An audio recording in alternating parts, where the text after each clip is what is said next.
तो क्या हाल चाल है भाई लोग। पीपीआई सीपीआई एफओएमसी रिलीज हो गया या फिर एनएफपी का डेटा हो गया, कौन सा न्यूज़ ट्रेड करें या फिर उस न्यूज़ के पीछे की साइकोलॉजी क्या होती है और गोल्ड पे वो कैसे इम्पैक्ट करता है, ये सारी चीज़ें बिगिनर्स को बिल्कुल भी समझ में नहीं आती हैं। और बहुत सारे लोगों का मैसेज भी आ रहा था कि एफओएमसी आने वाला है रात में 11:30 बजे, तो उस पर भी मैं थोड़ी बात करूं।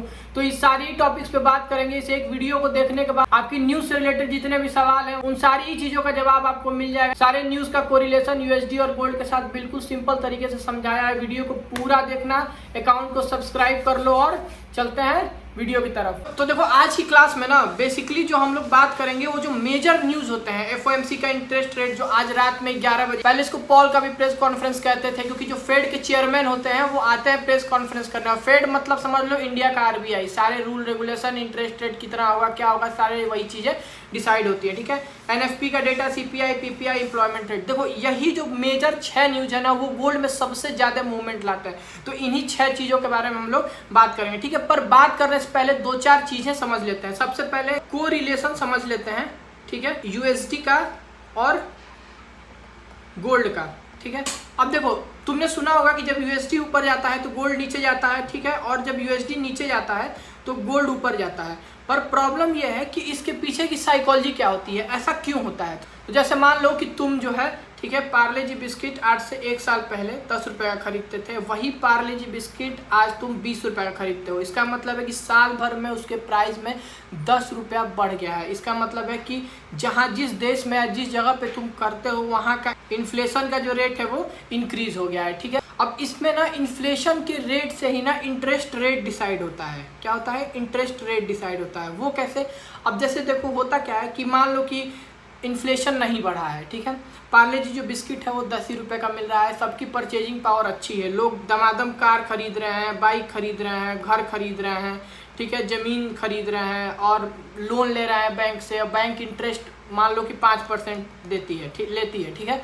अब जब बैंक इंटरेस्ट 5% लेती है, बहुत कम ले रही है, लोग एकदम लोन उठा, अब देखो तो मान लो कार बाइक ये सारी चीज़ें खरीद रहे हैं, ठीक है। अब डिमांड बहुत ज़्यादा बढ़ गई है, सप्लाई जो है वो तो जितनी है उतनी ही है देश में, पर डिमांड बढ़ गई है क्योंकि इंटरेस्ट रेट कम चल रहा है। तो अब लोग, अब यहाँ पे क्या होता है, अब यहाँ पे प्राइस बढ़ने लगता है। क्या होता है? प्राइस बहुत तेज बढ़ने लगेगा, बढ़ने लगेगा, बढ़ने लगेगा।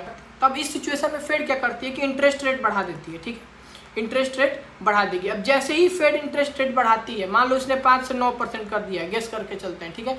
अब क्या हुआ? अब अचानक से इंटरेस्ट रेट बढ़ गया, अब लोन लेना महंगा होगा, ईएमआई महंगी हो गई, और लोगों का मान लो सैलरी वैलरी तो उतना ही है ना, ज़्यादा इंक्रीमेंट होता है नहीं कहीं किसी भी देश में। तो अब उस सिचुएशन में लोन लेना महंगा हो गया, इंटरेस्ट रेट बढ़ गया। तो जैसे ही इंटरेस्ट रेट बढ़ा लोगों के लिए चीज़ें महंगी हो गई, अब यहाँ पे डिमांड डिक्रीज कर जाएगा। और जब डिमांड डिक्रीज करेगा तो ये जो प्राइस बढ़ रहा था डिमांड हाई होने की वजह से, वह या तो कूल डाउन हो जाएगा या फिर वहाँ रुक के थोड़ा बहुत ऊपर नीचे वहाँ से फ्लक्चुएट करेगा, बहुत ज़्यादा बढ़ेगा नहीं। और इस तरीके से जो देश में इन्फ्लेशन है उसको जो गवर्नमेंट है या जो फेड है वो कंट्रोल करती है, ठीक है। अब ये तो चलो बात हो गई इन्फ्लेशन की और इंटरेस्ट रेट की, ठीक है। अब समझते हैं कि जो ये यूएसडी और गोल्ड का इससे क्या इम्पैक्ट होता है। अब समझो आज जो गवर्नमेंट है वो मान लो कि ईएमआई पे पैसा देती थी 5% पे, ठीक है, और जो गवर्नमेंट ने वही सेम ईएमआई पे जब लोन पे पैसा देने लगी तो वो 9% पे देने लगी। यानी कि अब अगर लोग तो लेंगे ही, ठीक है, चलो छोटे दर्जे के लोग नहीं लेंगे, बड़े दर्जे के लोग लेंगे ना। तो ऑब्वियस चीज़ है कि जो ये 4% का इंक्रीज हुआ है ये किसके पास जा रहा है? गवर्नमेंट के पास जा रहा है, गवर्नमेंट के पास जा रहा है। अब जब ये गवर्नमेंट के पास जा रहा है तो ऑब्वियस चीज़ है कि जो लोग यूएस बॉन्ड्स में पैसा डालते थे उनको रेट इंटरेस्ट हाई मिलेगा, क्योंकि गवर्नमेंट के पास पैसा आ रहा है तो गवर्नमेंट देगी ना, पैसा आ रहा है तो गवर्नमेंट देती भी है, ठीक है। और जो लोग मान लो फिक्स डिपॉजिट किए थे उनको भी रेट हाई मिलने लगेगा। अब जब यूएस बॉन्ड में रेट हाई मिलने लगेगा, फिक्स डिपॉजिट में भी रेट हाई मिलने लगेगा, तो लोग क्या करेंगे कि गोल्ड से अपना पैसा निकाल के यूएस बॉन्ड और फिक्स डिपॉजिट में डालने लगेंगे। इससे क्या होगा? गोल्ड का जो प्राइस है वो क्या होगा? कम होगा, समझ रहे हो। तो ये जो कोरिलेशन होता है ना वो ये ऐसे पूरे मूवमेंट पे ये पूरा साइकोलॉजिकल होता है, समझ रहे हो। जैसे ही डेटा आया लोग प्रेडिक्ट करते हैं कि यार इन्फ्लेशन बढ़ गया तो हो सकता है कि गवर्नमेंट जो है वो इंटरेस्ट रेट बढ़ा दे, तो इंटरेस्ट रेट बढ़ा देगी तो यूएस डॉलर की जो वैल्यू है वो बढ़ेगी, तो अरे यार तो गोल्ड गिर सकता है, बस तुरंत गोल्ड में पैनिक सेलिंग आ जाती है। समझ रहे हो, ये वाली जो चीज़ होती है ना, ये माइंडसेट जो होता है यही गोल्ड को डंप और फिर वो करता है न्यूज़ के टाइम पे, जैसे इंटरेस्ट रेट आता है। ठीक है, अब उसमें फॉरकास्ट बहुत सारी, तो अभी बात करेंगे कि कैसे तुम चेक कर सकते हो कि जो इंटरेस्ट रेट या जो ये सारी चीज़ें आ रही हैं डेटा वो कैसे आ रही है। ठीक है, अब यहाँ पे अगर तुम्हें चीज़ें क्लियर हो गई हैं तो ये समझने में तुम्हें बहुत ज़्यादा टाइम नहीं लगने वाला है। ठीक है, अब देखो सबसे पहले बात करते हैं सीपीआई की। सब एक दूसरे से कोरिलेटेड है, सब कुछ, सब इसमें से जितने देख रहे हो ना, सब एक दूसरे से कोरिलेटेड है। बताता हूँ कैसे। देखो सीपीआई मतलब कंज्यूमर प्राइस इंडेक्स, इसका मतलब क्या है कि लोग जो हैं वो कितना खर्चा कर रहे हैं अपने डेली उस पर, मतलब अपने डेली एक्सपेंसेस में लोग कितना खर्चा कर रहे हैं, वो ये इंडेक्स बताता है। अब तुम एक चीज़ गेस करो, ठीक है, कि जैसे मान लो कि लोग जो हैं वो पिछला जब सीपीआई आया था, ठीक है, 2 रुपये खर्च कर रहे थे। ठीक, अब फॉरकास्ट में जब तुमने न्यूज़ में देखा, ठीक है, तो तुम फॉरकास्ट में लिख के आ रहा था कि 2.8% आ सकता है इन्फ्लेशन का रेट। ठीक है, पर किसी रीजन से, ठीक है, एक्चुअल जो आया वो 3.2% आ गया। अब देखो मार्केट क्या सोचेगा कि जो लोग हैं, ठीक है, वो इन्फ्लेशन बढ़ गया तो जो गवर्नमेंट है वो इंटरेस्ट रेट भी बढ़ा सकती है। अब अगर गवर्नमेंट इंटरेस्ट रेट बढ़ा सकती है, ठीक, अब ये सब कुछ साइकोलॉजिकल चल रहा है, मतलब जैसे ही आया तुरंत इंटरेस्ट रेट बढ़ सकता है। इंटरेस्ट रेट अगर बढ़ सकता है तो यानी कि यूएस डॉलर जो है उसको स्ट्रेंथ करने की कोशिश की जा रही है, तुरंत जो गोल्ड है वो डंप कर देगा कैंडल। सिंपल सा सिनेरियो है, कोई बहुत ज़्यादा 3-5 नहीं। समझो, मत समझो कि तुम कोई फाइनेंस के बंदे, इकोनॉमिक्स के बंदे नहीं हो कि तुम्हें ये समझना है कि सीपीआई का डेटा किस फॉर्मूले से होता है। नहीं, सिंपल सा समझो, पीपीआई का डेटा, सीपीआई का डेटा कंज्यूमर प्राइस इंडेक्स होता है। ठीक है, पीपीआई का डेटा है प्रोड्यूसर प्राइस इंडेक्स। ठीक है, बेसिकली देखो ये दोनों बेसिकली कोरिलेटेड ही होते हैं। कैसे, देखो ये जो होता है वो ये कंपनीज का डेटा होता है। जैसे मान लो कि ऑयल, स्टील, ये सारी चीज़ें मान लो महंगी हो रही है। ठीक है, तो आज अगर वो चीज़ें महंगी हो रही हैं तो कल जब कंपनी इन चीज़ों से कुछ बनाएगी, इन रॉ मटेरियल से कुछ बनाएगी, तो ऑब्वियस चीज़ है कि वो उसका प्राइस बढ़ा के बेचेगी। तो जब बढ़ा के बेचेगी तो इन्फ्लेशन बढ़ेगा, जब इन्फ्लेशन बढ़ेगा तो इंटरेस्ट रेट बढ़ेगा। फिर वही सेम स्टोरी, डॉलर स्ट्रेंथन हो गया तो गोल्ड बियरिश हो गया। Same scenario, same repeated. बोला हो ना कि अगर तुम्हें एक चीज़ समझ में आ गई, ये कोरिलेशन वाली चीज़ है, बाकी सब तुम समझ जाओगे। ठीक है, अब ये पीपीआई सीपीआई हो गया। ठीक है, अब इसके बाद चलते हैं एनएफपी पे। अब तुम सपोज करो, ठीक है, कि वो आया था पिछली बार की जो 1000 जॉब्स जो हैं वो क्रिएट हुई हैं। ठीक है, पर जब डेटा आया तो पता चला कि नहीं, सिर्फ 500 जॉब्स ही क्रिएट हुई हैं। तो लोग सोचते हैं कि यार बैकग्राउंड में ऐसा क्या होगा कि 500 जॉब्स क्रिएट नहीं हुई। इसका मतलब है कि जो इकोनॉमी है वो वीकन कर रही है, मतलब जो इकोनॉमी है वो वीक हो रही है। ठीक है, क्योंकि अगर इकोनॉमी स्ट्रेंथ होती तो ऑब्वियस ही चीज़ है कि जॉब्स भी क्रिएट होती, लोगों को नौकरियां मिलती, लोगों को पैसे मिलते, लोग अपना लाइफस्टाइल सुधारते। अब मान लो जैसे जॉब 1000 फोरकास्ट में आने वाली थी, ठीक है, पर आई 500। इसका मतलब है कि जो इकोनॉमी है वो कहीं ना कहीं वीक हुई है। इसका मतलब है कि जो यूएस डॉलर है वो भी वीक हुआ है। तो जैसे ही लोगों को लगेगा कि यार इकोनॉमी वीक हो रही है, जॉब्स कम आ रही है, तो यूएस डॉलर वीक हुआ है, गोल्ड तुरंत एक अच्छी सी रैली मार देगा। ठीक है, देखो सबसे जो पावरफुल गोल्ड में रैलीज आती हैं वो मुझे लगता है कि एनएफपी के टाइम पे ही आती हैं। मैंने जो सबसे बड़ी रैलीज देखी हैं वो एनएफपी के टाइम पे ही देखी हैं, और एक पॉल के स्पीच के टाइम पे देखी थी, जो अब वार्स हैं, जो फेड के चेयरमैन होते हैं, उनकी जो स्पीच होती है। ठीक है, चलता है एफओएमसी इंटरेस्ट रेट डिसीजन। अब देखो एफओएमसी की जो स्पीच होती है, ध्यान से समझना, उसमें वो इंटरेस्ट रेट ही बताता है। अब ये सारी चीज़ें तो जो सीपीआई, पीपीआई, एनएफपी में तुम सोच रहे हो ना कि इंटरेस्ट रेट बढ़ेगा घटेगा, एफओएमसी में वो इंटरेस्ट रेट आता है, एग्जैक्ट आता है। तो जैसे मान लो कि अगर तुम फॉरेक्स करते हो, तुम्हें आइडिया होगा फॉरेक्स फैक्ट्री के बारे में, उसमें जब तुम न्यूज़ देखते होगे तो उसके सामने दिखाता होगा कि जो फोरकास्ट है, मतलब जो क्या आ सकता है, मतलब क्या लोग सोच रहे हैं कि इतना इंटरेस्ट रेट आना चाहिए। ठीक है, अब जैसे मान लो कि आने वाला था 2.8 और आ गया 3.2%। इसका मतलब है कि जो गवर्नमेंट है या जो फेड है उसने अपना इंटरेस्ट रेट बढ़ा दिया है। ऑब्वियस चीज़ है कि इंटरेस्ट रेट बढ़ा दिया है, मतलब अब गवर्नमेंट के पास पैसा ज़्यादा आने वाला है, क्योंकि इंटरेस्ट रेट जब बढ़ेगा तो ऑब्वियस चीज़ ईएमआई, ये सारी चीज़ों का भी इंटरेस्ट बढ़ेगा। तो जब पैसा ज़्यादा आने वाला है तो लोग क्या करते हैं कि यूएस डॉलर में पैसा डालना शुरू कर देते हैं, यूएस के बॉन्ड में, फिक्स डिपॉजिट में, और गोल्ड से पैसा निकालना शुरू कर देते हैं।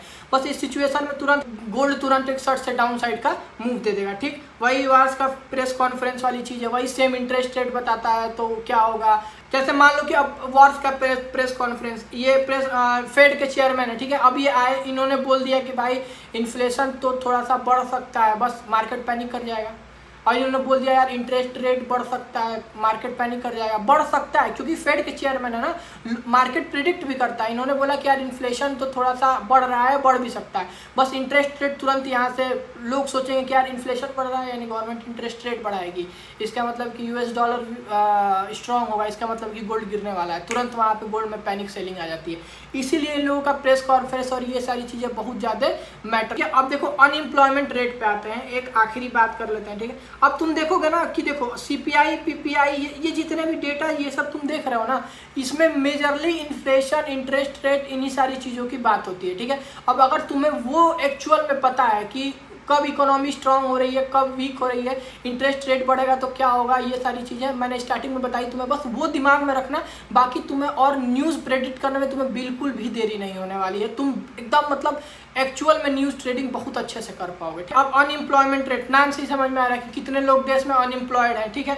अब इस सिचुएशन में होता क्या है, जैसे मान लो कि फोरकास्ट था कि 2.8 है और वो 3.2 आ गया। जैसे पिछली साल मान लो 100 में से 28 लोग अनएम्प्लॉयड थे, इस बार 32 लोग हैं। इसका मतलब है कि देश में अनएम्प्लॉयमेंट बढ़ा है। जब अनएम्प्लॉयमेंट बढ़ा है मतलब जो इकोनॉमी है वो वीक हुई है। इकोनॉमी वीक हुई है मतलब यूएस डॉलर जो है वो भी वीक हुआ होगा या होगा, ठीक है। इस अनएम्प्लॉयमेंट रेट की वजह से इकोनॉमी यूएस डॉलर जो होगा वो वीक होगा। अब यूएस डॉलर वीक होगा तो ऑब्वियस ही चीज़ है कि गोल्ड जो है वो रैली करेगा। इसके पीछे भी देखो साइंस होता है क्या, अगर अनएम्प्लॉयमेंट बढ़ा है तो लोगों को लाइवलीहुड अपना, अब देखो अगर अनएम्प्लॉयमेंट बढ़ा है इसका मतलब है कि मार्केट में ऑलरेडी सप्लाई ज़्यादा होगी, डिमांड कम होगा। क्योंकि यार देखो अनएम्प्लॉयमेंट है, लोगों के पास पैसा नहीं है तो खर्च क्या ही करेंगे। तो इस सिचुएशन में जो गवर्नमेंट है वो इंटरेस्ट रेट्स को कट कर देती है। अब देखो इंटरेस्ट रेट को कट की, इसका मतलब क्या है कि जो यूएस डॉलर है वो वीक होगा ना। तो जब यूएस डॉलर वीक होगा तो गोल्ड चढ़ेगा। तो देखो या तो तुम इस स्टोरी से आओ या इस स्टोरी से आओ, गोल्ड जो है वो चढ़ेगा ही, मतलब वो रैली ही करेगा। तो अगर ये सारी चीज़ें तुम्हें पता है, ठीक है, तो तुम अगर उन चीज़ों को थोड़ा साइकोलॉजिकली लेके चलो, थोड़ा दिमाग लगाओगे ना फोरकास्ट पे क्या आ रहा है और एक्चुअल क्या आया, तो तुम तुरंत पकड़ सकते हो कि अब गोल्ड में कैसा मूवमेंट आने वाला है या गोल्ड यहाँ से क्या करने वाला है, समझ रहे हो। अब देखो अगर न्यूज़ की बात करें, ठीक है, कि तुम न्यूज़ कहाँ देख सकते हो, जितने भी तुम रील्स देख लो ये वो, मुझे लगता है कि सबसे बेस्ट जो है वो फॉरेक्स फैक्ट्री ही है। अब देखो जब तुम इस वेबसाइट पे आओगे तो तुम्हें बहुत सारे न्यूज़ दिखाएंगे, पर तुम्हें सिर्फ वो न्यूज़ ट्रेड करना है जो हाईली इम्पैक्टेबल है, जो गोल्ड पे इम्पैक्ट कर सकता है। तो तुम्हें यहाँ ऊपर फिल्टर पे आना है, ठीक है, तुम्हें ये और ये सब हटा देना है और ये सारे करेंसीज हटा देना। अगर यूरो यूएसडी ट्रेड करते हो तो यूरो छोड़ देना। तुम देखो इसमें से वही करेंसीज छोड़ना जिनके तुम पेयर सच में ट्रेड करते हो। जैसे मैं यूरो यूएसडी ट्रेड करता हूँ तो मेरे में यूरो यूएसडी ये दोनों होता है। मैं एक्सयू यूएसडी ट्रेड करता हूँ तो उसमें यूएसडी होता है तो यूएसडी रखा हूँ मैं, ठीक है। उसके बाद अप्लाई फिल्टर कर दोगे। अब देखो जैसे आज दिखा रहा है फेडरल फंड्स रेट और एफओएमसी का स्टेटमेंट आने वाला है रात में 11:30 बजे, यानी मार्केट इसमें अच्छा मूव कर सकता है, समझ रहे हो। तो मुझे अब देखो इसमें दिखा रहा है फोरकास्ट है 3.75, मतलब कि ये मार्केट सोच रहा है कि 3.75 आएगा। अब जैसे मान लो कि इससे ज़्यादा आ गया, ठीक है, तो जैसे ही इससे ज़्यादा आएगा मार्केट तुरंत उस पर रिएक्ट कर देगा और वही रिएक्शन जो होता है वो गोल्ड में दिखता है, समझ रहे हो। बाकी वीडियो कैसी लगी बताना। अब तुम चाहते हो मैं किसी टॉपिक पे वीडियो बनाऊँ तो वो भी तुम मुझे कमेंट सेक्शन में बता सकते हो। मैं अपनी फंडिंग जर्नी भी ब्लॉग कर रहा हूँ इस चैनल पे, तुम वो भी जाकर देख सकते हो। और अपना ध्यान रखो और कीप ट्रेडिंग।